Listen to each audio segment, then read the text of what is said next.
이 사진은 미국 플로리다주 안에 있는 파크랜드라는 도시가 있습니다. 이곳 학생들이 등교하는 장면을 찍은 건데 우리나라와 비슷하죠. 학교 가는 장면이. 별로 특이한 건 안 보입니다. 하지만 자세히 보면 다른 점이 하나 있어요. 가방 이야기인데 학생들이 모두 투명한 가방을 메고 있다는 겁니다. 우리나라도 투명한 가방을 팔긴 하죠. 하지만 어디까지나 이건 디자인, 패션 정도의 목적으로 만들어지는 것이고요. 이곳의 학생들은 반대예요. 투명한 가방을 사용하는 게 규정입니다. 의무로 매야 해요. 파크랜드 지역의 모든 학생들은 이번 2018년도부터 모두 투명한 비닐 가방을 사용해야 한다는 새로운 규칙이 생겼습니다. 가방 안에 개인 소지품이 다 보이기 때문에 클리어 백팩이라고 부르는데 의무로 매야 하다 보니 학생과 정부의 의견이 크게 엇갈릴 수밖에 없죠. 클리어 백팩의 단점은 개인의 사생활을 전혀 보호해주지 못하고 오히려 학교 측에 감시당하는 느낌을 주기 때문에 학생들이 불만을 가질 수밖에 없습니다. 그렇지만 플로리다 주는 이 가방을 학생들의 의견과는 상관없이 각 학교마다 적극적으로 권하고 있는 상황이에요. 단점이나 불만 사항이 끊이지 않고 있는데 플로리다가 학생들에게 이런 가방을 강요하게 된 데는 이유가 있다는 거죠. 2018년 2월에 벌어진 총기 난사 사건 때문이었습니다. 이번 미스터리 사건 파일에서는 미국의 학생이 단독으로 일으킨 범죄 사건 중 현재까지 가장 많은 피해를 일으킨 것으로 알려져 있는 플로리다주의 어느 고등학교에서 벌어진 총기 난사 사건에 대해 알아보겠습니다. 구독과 좋아요 부탁드립니다. 2018년 2월 14일 플로리다주 파크랜드의 스톤맨 더글라스라는 고등학교에서 사건이 벌어집니다. 이날이 발렌타인데이였죠. 학생들이 약간은 들떠있는 날이었고 점심이 끝나고 오후 수업이 시작됩니다. 밥 먹고 책상에 바로 앉으면 아무래도 지루해지겠죠. 잠도 오고 일부 학생들은 학교가 끝나면 시내에 나가 친구들과 무엇을 하며 놀지를 궁리하고 있었어요. 이때 학교 수업이 끝나기 직전이었던 오후 2시 40분쯤 수업을 진행하던 교사와 학생들을 깜짝 놀라게 하는 사건이 벌어집니다. 화재 경보기가 울렸던 거예요. 시끄러운 소리에 학교 안이 술렁거렸죠. 사실 우리는 정말 화재가 생겼을 때보다 누군가의 장난으로 경보기가 울리는 경우를 더 많이 봤습니다. 하지만 장난이라 해도 학교 방침에 따라 교사들은 학생을 데리고 대피해야 되죠. 그래서 이런 일에 진지하게 임하는 경우가 많지는 않습니다. 미국도 이런 경우가 가끔 생겨요. 하지만 이날 울린 화재 경보 소리에 학생들은 예상 밖으로 일사불란하게 교사를 따라 급히 운동장으로 나갔어요. 이날 아침에 학교에서 화재 대피 훈련을 했었거든요. 그래서 오후에 울린 경보가 대피 훈련 연습이라고 생각했고 교사의 지시를 잘 따랐던 겁니다. 하지만 안타깝게도 이번 화재 경보는 학교 측에서 준비한 대피 훈련도 아니었고 학생들이 항상 생각하던 대수롭지 않은 일도 절대 아니었어요. 운동장에 나가던 학생들은 건물을 반대로 들어오는 수상한 한 남성과 마주치는데요. 이 남성은 길고 큰 가방을 메고 방독면을 쓰고 있었습니다. 그리고 밖을 나가는 학생들을 가로막은 채 가방 안에서 총을 꺼내 건물 입구 쪽을 향해 난사했죠. 이 남성에게 정해진 목표는 없었습니다. 움직이는 물체가 보이면 사정없이 쐈어요. 이렇게 수십 명의 학생들이 총에 맞아 쓰러졌고 학교 안은 생지옥이 돼버렸죠. 아직 교실 밖을 나오지 못한 학생들은 총소리와 피해자들의 비명소리에 놀라서 교실 문을 잠갔고 책상 아래로 몸을 숨겼어요. 학생들은 몸을 떨며 예전부터 소문으로만 들어오던 19년 전 사건이 떠올랐다고 합니다. 바로 이번과 똑같은 상황이었던 1999년 콜럼바인 고등학교에서 학생들을 상대로 벌인 총기 난사 사건이었죠. 처음 총소리가 울리고 약 1시간이 지났을 때였어요. 스톤맨 더글라스 고등학교는 이미 미군과 경찰에 둘러싸였고 학생들을 안전한 곳으로 이동시키고 있었죠. 이미 범인은 어수선해진 틈을 타 방독면과 총을 버리고 달아난 뒤였습니다. 사건의 진상과 범인을 찾아야 했던 경찰은 학교 근처를 수색했어요. 그리고 사건 발생 1시간 만인 오후 3시 41분에 학생들을 상대로 벌인 총기 난사 사건의 범인을 체포하게 됩니다. 체포 당시 사진이에요. 예전 같으면 등 뒤로 팔을 묶고 다리까지 함께 결박하는 호그타이 방식으로 검거했습니다. 그런데 이게 1990년대까지는 사용하던 방법이었지만 이게 사람의 호흡과 심장박동을 느리게 만들기 때문에 검거된 사람들이 가끔씩 사망하는 사례가 있었어요. 그래서 이 호그타이 방식은 금지됐죠. 요즘에는 손을 등 뒤로 묶는 수갑을 채우는 방식만 사용합니다. 범인이 어려 보이죠? 18살의 니콜라스 크루즈라고 하는데 총과 가방을 버리고 대피하는 학생들 사이에 섞여서 현장을 빠져나왔어요. 체포당하기 직전까지, 그리고 자신은 이 사건과 전혀 무관하다는 연기를 하면서 근처 핫도그 매장에서 음료수를 마시고 있었다고 합니다. 1시간 전에 총으로 17명의 목숨을 빼앗았고 35명에게 중상을 입힌 사람이라고는 전혀 생각할 수 없을 정도로 니콜라스 크루즈의 태도는 아주 이성적이었고 차분해 보였어요. 니콜라스 크루즈의 사진입니다. 머그샷이죠. 1998년 9월 24일 생이고 만 18세, 우리나라 나이로는 19살, 고3이죠. 사건을 일으킨 스톤맨 더글라스 고등학교 근처에 다른 학교에서 중퇴했는데요. 약간 자폐증을 앓고 있었다고 합니다. 그리고 난폭한 성격의 특이한 행동을 보이는 인물로 지역 내에서는 이미 소문이 나 있는 상태인데다 사진에 보이는 대로 귀가 특이하게 생겼죠. 총기 사건을 저지를 때 방독면을 쓴 이유가 이거였습니다. 자신의 귀를 보고 신원을 파악할 수 있으니까 귀를 가리려고 했던 건데 사실 방독면은 귀까지 가리지는 못하죠. 그래서 생존자들이 귀를 모양을 기억했던 것이고요. 이것을 통해 지목됐던 겁니다. 니콜라스 크루즈가 자신이 사는 지역의 학교를 습격해 17명 살해했고 35명에게 부상을 입혔다는 소식과 함께 사건이 알려지면은 이 집안 내력이나 범인의 어릴 적 성장 배경 등까지도 조사되기 시작하죠. 개인사 이런 것들이 미국 언론을 통해 알려지게 됩니다. 1998년 남플로리다에서 태어났는데요. 생후 3개월이 되기 전에 부모에게 버려지면서 보호시설에 들어갔어요. 하지만 같은 해 오랫동안 자식이 없이 지내던 50대 부부에게 입양됩니다. 니콜라스를 입양한 부부는 곧이어 동갑인 제컬이라는 이름의 아이를 다시 입양하면서 네 식구가 함께 살게 됐어요. 하지만 6년 만에 양아버지가 67살 나이로 사망했고요. 가정 형편이 기울어졌죠. 그리고 다시 몇 년 후 성인이 되기 전에 양어머니까지 폐렴으로 사망하자 결국 피 한 방울 섞이지 않은 형제만 다시 남게 된 겁니다. 다행히도 갑자기 고아가 된 두 아이들의 사정을 안 양어머니의 친구인 스니드 부부가 형제를 돌보기 시작했고 이때부터 파크랜드 지역에서 살게 되었던 것이죠. 아이들이 어릴 때부터 너무 많은 일을 겪었습니다. 안 좋은 일만 겪었죠.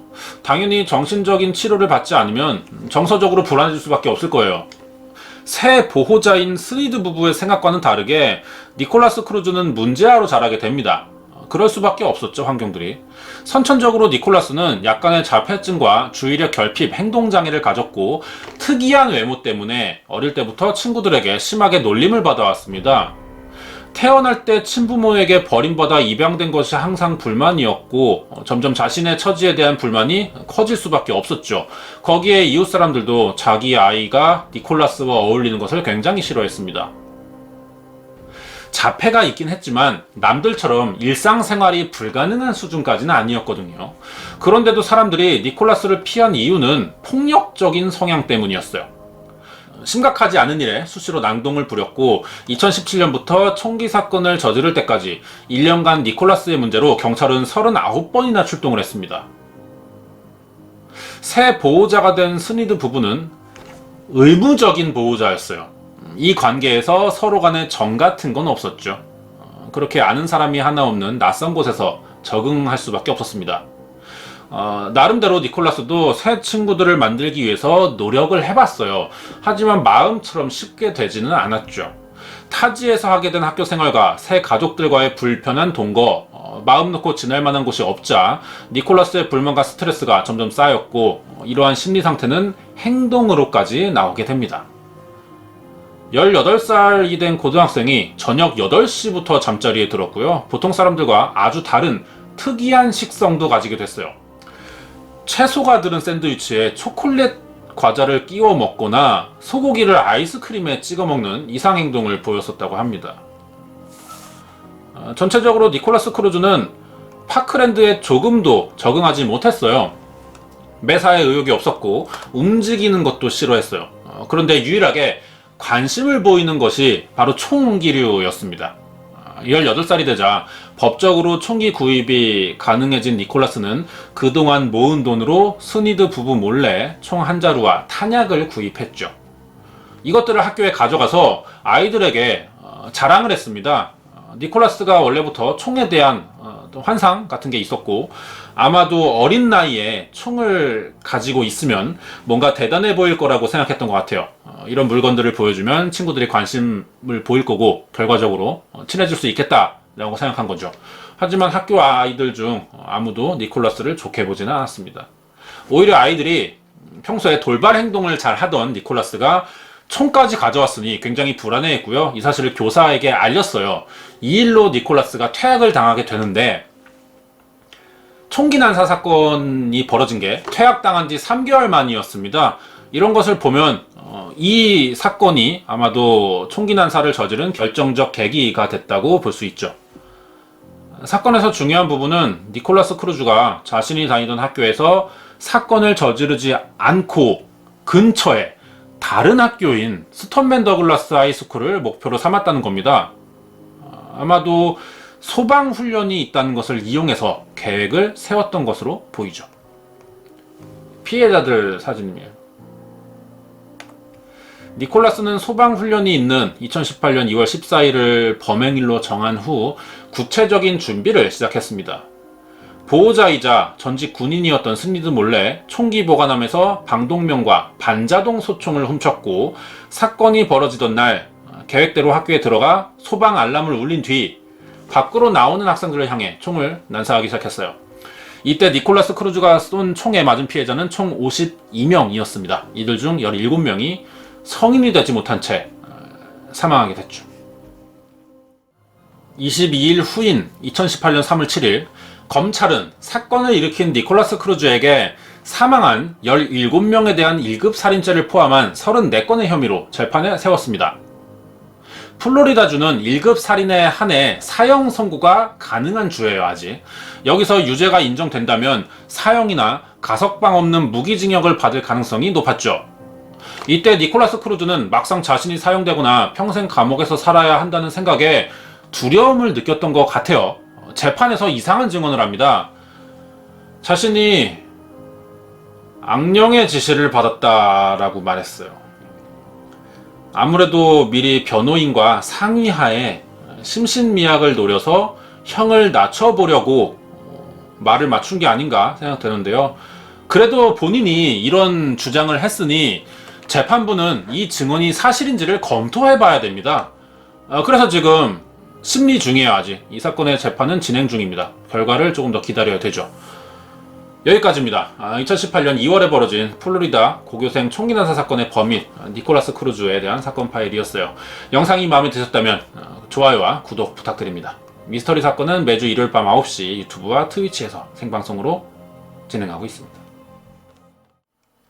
네, 준비한 게 여기까지고 관련된 이야기 조금 더 할 차례인데 최근에 이러한 코너를 좀 준비해 놨어요. 영상 안에. 그래서 영상이 제가 엔딩 멘트를 해도 영상이 더 남아있는 경우가 있습니다. 그래서 끝까지 좀 봐주시면 좋겠어요.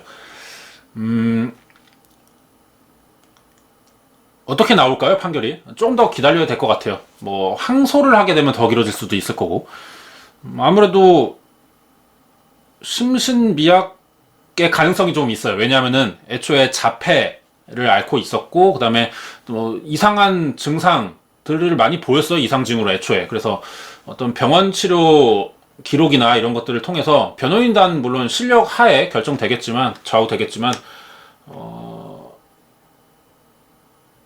낮은 확률로 사형 그리고 그 나머지 한 제가 뭐 전문가는 아니지만 한 30%의 확률로 사형, 그리고 75% 중 35% 정도는 가석방 없는 무기징역 내지는 병원 입원, 이렇게 되지 않을까 싶어요. 맞습니다.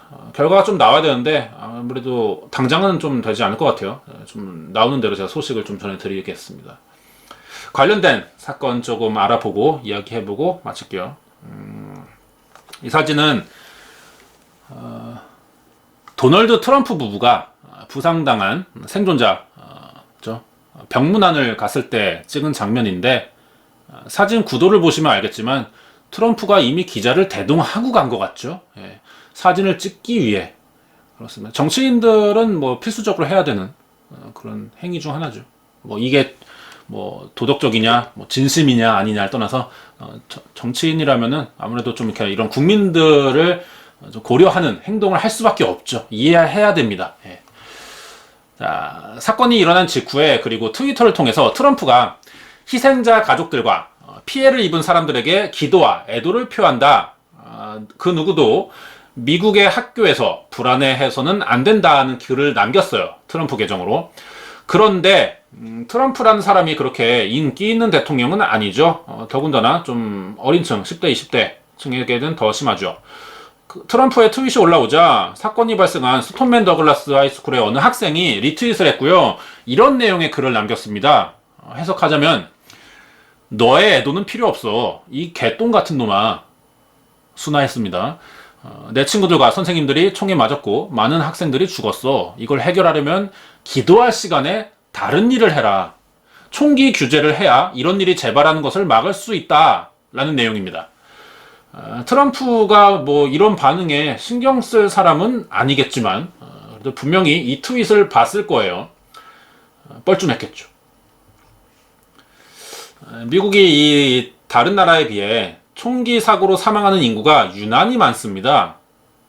세계 최고예요. 그리고 다른 나라들과 1위와 2위의 차이가 상당히 커요. 미국이 압도적으로 총기 사건이 많습니다. 언론사 입장에서 이 미국의 총기 사건은 보도 가치가 굉장히 큰 사건으로 분류가 됩니다. 세계 최강국, 최고 선진국이라는 미국에서 이런 사고가 계속 벌어진다 라는 문제, 그리고 총기 난사라는 게 상당히 자극적이기도 하고, 기사의 확산도 잘 되는 편이죠. 그래서 더군다나 미국에서 벌어지는 사건이라 관심도 많이 쏠리고, 그런데도 미국은 여전히 총기 관련 규제를 하지 못하고 있어요. 이번 플로리다 사건으로 총기를 규제해야 한다는 시위가 더 확산됐는데요. 이번에는 총기법 강화를 주장하는 10대 학생들도 굉장히 늘어나고 있습니다. 그런데 반대로 반대하는 사람들도 있을 수밖에 없죠. 입장 차이니까. 총기 규제가 없어야 계속 이득을 보는 사람들이 있겠죠. 이 반대 사람들의 주장은 국가의 큰일을 학생들에게 맡길 수는 없다. 저들은 총기 규제 찬성 세력에 조종받고 있다고 말해요. 반대 논리 패턴을 보면 어떤 우리나라에서 자주 보던 어떤 정치권 프레임 싸움과 굉장히 패턴이 비슷하죠. 그래도 미국 총기 연합회인 NRA에 후원을 하던 많은 기업이 이 사건을 계기로 더 이상 후원은 하지 않겠다라며 돌아선 경우도 있습니다. 사실 아까 본 학생의 트윗 내용이 여기에 관련이 돼 있죠.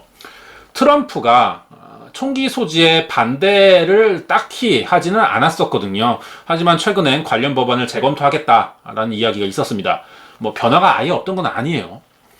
하지만 솔직히 이런 거는 정치인들이 사용하는 언어들이거든요. 뭐 검토하겠다, 긍정적으로 보고 있다, 예, 이런 것들은 뭐 결과적으로 생각이 없다, 이런 말이나 마찬가지인데요. 아무래도 RNA가 미국 내에서 영향력이 막강하고 정치인들의 자금줄이 되기도 해서 아마 쉽지는 않을 겁니다. 미국 정치인들은요, NRA의 눈치를 볼 수밖에 없는 상태예요. 이게 미국의 총기 규제가 되지 않는 가장 큰 이유입니다. 여기까지 알아볼게요.